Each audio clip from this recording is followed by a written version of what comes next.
Morning everyone, it's Mr. Sutton here, just giving you a quick update about what we need you to do here on Wednesday the 29th.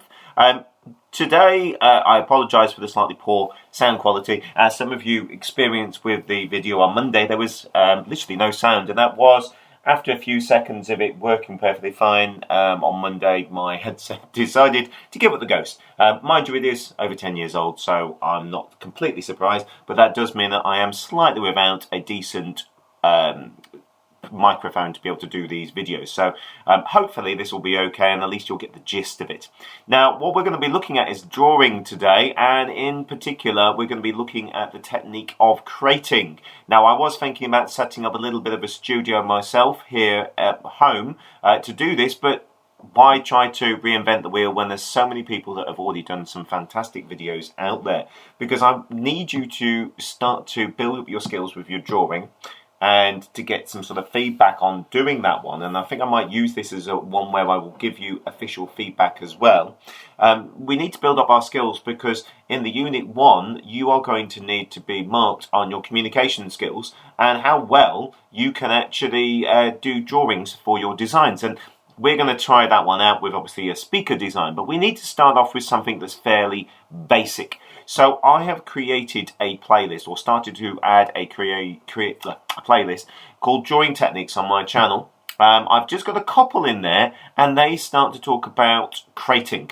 Now, there's one just at the top here, which is 6 minutes and 46 seconds. This is actually one from the Open University, and is particularly good. There's a whole series of art using sketching effectively in design, and this is the first one of it, so it's a really good sort of series, and I may well be linking to those in future videos.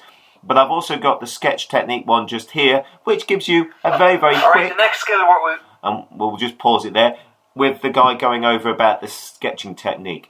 What I really like about this one, which the other one doesn't really talk about as well, is he really talks about these parallel lines. And you can see these two parallel lines because something you've got to understand when you're sketching in this kind of isometric creating technique is understanding about those parallel lines. The fact that when you're projecting something along the same sort of side, they're always going to be parallel. So you can see just here they're parallel here, they're parallel here. And you can see as he goes through the technique, he puts in these lines and adds additional bits and pieces to them.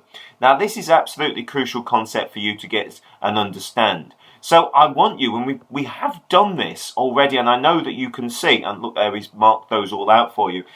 I want you to start off with the basic stuff. So get some simple paper and just try the basic technique. Remember that you are using what we call construction lines. And by construction lines, I mean a light touch, because you are going to make mistakes when you start this one out.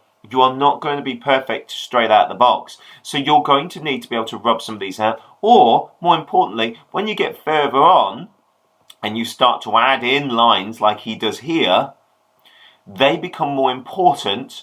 And you can just leave these fainter lines and they just sort of kind of disappear into the background because you can go over this with black pen. You can certainly see that really, really well with the design here that we've got, which is the Open University one. Activity 18 is called... And I'm going to go through this one. He does exactly the same technique in that he creates this crate. But can you see that he's actually drawing a toy tractor? Now, I thought that this would be a perfect thing to build up.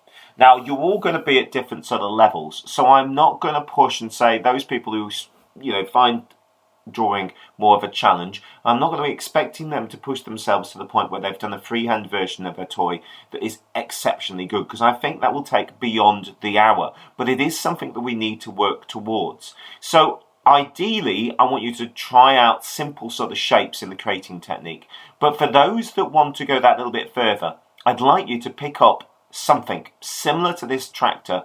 A toy would be really good, something which is made out of simple primitives. And by primitives, I mean things like cubes, cylinders, cones, that type of stuff that you can build up. You can see in his drawing here, that's literally what he's doing, because you've got a cube for the cab, you've got another cube for the main engine part, you've got cylinders for the wheels.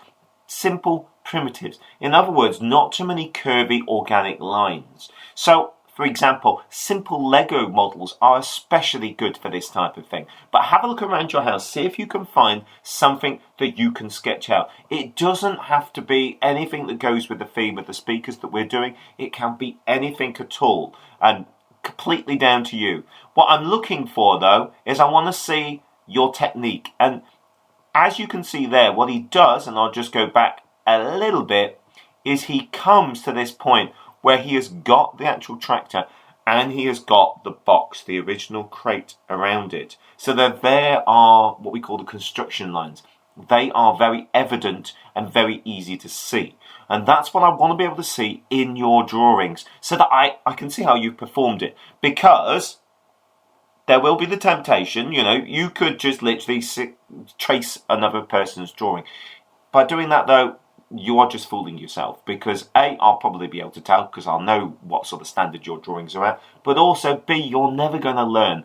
And don't forget that really we have to challenge ourselves with these things. And sitting at home and just getting a pencil and paper out and starting to sketch things up is something I'm really going to focus on these Wednesdays, and we're going to share those. What I want to do is try to share some of those images that have come back with you as part of these videos with the rest of the group, because again, we're still in isolation and we're not really seeing what other people are doing as far as work is concerned. So if you can have a look at that one, look at these two videos, do some crating, take a photograph of it, upload that photograph to Teams, please. Don't email it to me. It makes it really difficult for me to leave feedback officially. We need to make sure that we're using Teams wherever possible. If you're having problems with that, please let me know. There is a video that Mr. Tebbett's done wonderfully about how to upload bits and pieces. I'm not going to say I taught him everything he knows, but yeah, he's done a nice little instructional video about how to do uploading things, and I can always link to that one if you need to, but I'm sure you've actually seen that anyway, because I think it's been sent out to you. Anyway, that's all from me. Have a nice sort of day doing a bit of sketching, and I'll see what you manage to create over today. It's particularly miserable out there, so even if we could go out, it's probably not very nice. So it's a perfect day to try these ones out. Okay then, everyone, I'll speak to you soon and hopefully see what you've made and drawn up. Looking forward to seeing it. Take care. Goodbye.